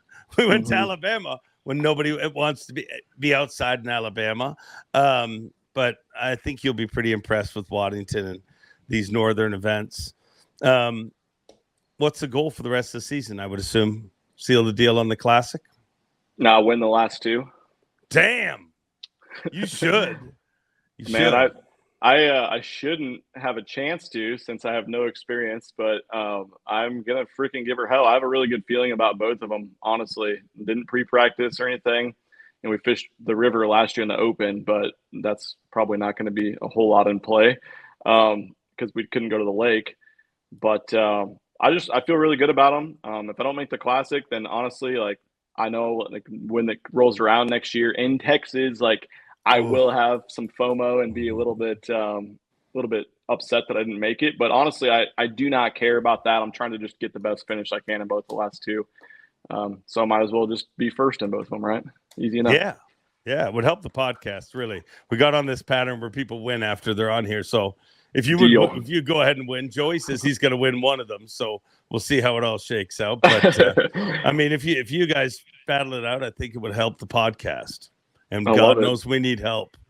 That sounds good. Maybe at least if we don't win, maybe he can invite me down and we can have other types of contests down on the beach that involve some beverages or something like that. At least, I felt like I was missing out down there. That looked like a damn time. I felt like I was missing out too, to be honest. When he agreed to do it and said he was on vacation, I was like, "Oh no, dude, don't." He's like, "No, it'll be great. I'll be on the beach." And then I was like, you bring the guitar. And the next thing I know, he's got no shirt on. He's playing guitar. So that's what this show is. You never know what you're going to freaking get. But Ben Milikin, you're always honest. Are you on the Elite Series in 10 years? I don't know. I think if it was up to points and qualification, I would say absolutely. I would never let myself not do well enough. But like I said, we'll see what ventures come up and if any of those changes actually get made that we were talking about to grow the sport to a place we want it to be. And I'd love to be if it trends upward. Well, I'd like you to be too. What we kind of skirted over forward facing sonar. What is the ruling going to be in your gut? What do you think it is next year? I think it'll just be a limit on transducers and screen size. I think a lot of that's because of what I'm looking at in my boat right now, which is I can see about this much of the top of the garage over the 22-inch front graph up there, which is not the safest for running down the lake. I think there some people, I don't know if we're supposed to really talk about this, but since we're not on a bass podcast, the insurance and legality of having a certain amount of inches above your deck, it has come up, I think, with the whatever the insurance is of us being on the water. So I think that we'll have to limit how high up our graphs are, both on the dash and up front, and probably be a limitation on inches total maybe or something like that. I don't know. I don't really care. But the joke of that, I mean, I get it. I mean, it's hard to drive a boat when you have a wall in front of you. I mean, you don't have to be a rocket scientist to figure that out. Lee told me, Taku told him he looks under his graph to see. Come on. Like the front graph, the one up front, he has to look under it to see. It's like, oh man. It's not good. No, just hope you're not the boat number in front of Taku, I guess, right? Or hope your boat fits in that little slice. Right. I remember once I was stuck in a northern chute, and we were fogged in. And the pilots, it was all flying, and there was this one group who wanted to get out of there, and they tried to buy off the pilot, like they can't fly. The planes are locked, like there's no flying. And the pilot said, "Hey, if you cover that windshield with $100 bills and just leave enough for me to see through here, I'll get you home." I like that. I like it. Same deal. The weird thing about that ruling, though, if that's the way it goes, and I agree. Like, I feel like we're going to be a limit on units, a limit on size. There is a world where maybe it'll be limited events. Like, I feel like they might do every other event, or, you know what I mean? Half the events with, half the event without. I don't think that changes any of the people that are going nuts on social media. Like, I still think that whether you have 1 unit or 14, I don't hear anyone saying, well, they have 14 units. I hear them hating on forward-facing sonar in general. Yep. It's tough to I'm glad Bass has taken some time to at least, think it over, talk to anglers or whatever they're doing, gather data. But, man, it's tough to want to pander to complainers because they're not going to go away. I don't think forward facing is going to get banned ever. And so as long as it's around, they're going to be Timmy Boy 625 making bad comments on every piece of media that Bass or anyone that fishes puts out that has forward facing. So who are you pandering to? And I guess you're trying to take time to make the right decision for the sport in theory. So screw the complainers. Yeah, absolutely. I mean, you got to look at, is it hurting the sport and who wants to get into it and the viewership of the sport? Yeah, that's an important thing to look at. If you can't tangibly see any difference there in these, then what are we talking about? I mean, you put on a no forward-facing sonar tournament and make a huge deal about it on social media, and it's cool. I love that they did a different type of event down there at Lanier. That was amazing. But the turnout wasn't hardly any. Very, very low amount of competitors in that really high-dollar tournament. So guys that apparently want to compete for more money and have an opportunity to make more money don't actually care about forward-facing being on your boat or not on your boat. So who are we pandering to? Yeah, some of the loudest complainers about that were not in that tournament, which I was like, well, how do you just to save face? You'd feel, even if I was in that camp, even if I did not want to fish it, I'd feel like I kind of got it. You know what I mean? I got to be scheduling conflict, Dave.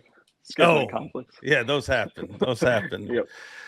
All right, Milliken, I appreciate our chat. We covered a lot of things, and then I feel like we covered hardly anything at the same time. We did a lot of circles. We decided we solved every problem of the sport, and now we got her figured out. And you're going to win the last two. Win the last two, no big deal. See you next year. Yeah, be a great way to go in the off season. Oh, that'd be cool, man. Ben Milikin, I appreciate your honesty and I appreciate your time. I appreciate you, Dave. Thank you. Thank you very much, Ben Milikin, and of course Pat Roach. And of course, you guys for watching this. If one theme stands out from this week's show, it is chase your dreams. Do something you love.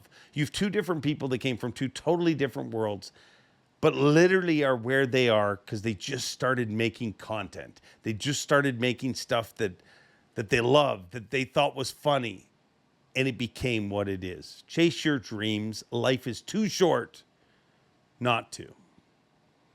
Hope you have a great week. Enjoy being in. Hey, it's my dream that you tune in here each and every week. So make sure you do comment, subscribe, do all the cool things that will help us stroke the algorithm. Until next time, enjoy being. And as always, Bob Cobb, take it away. Thanks for watching. Please like, comment, and subscribe because Bob Cobb of the Bassmasters told you to. You hear?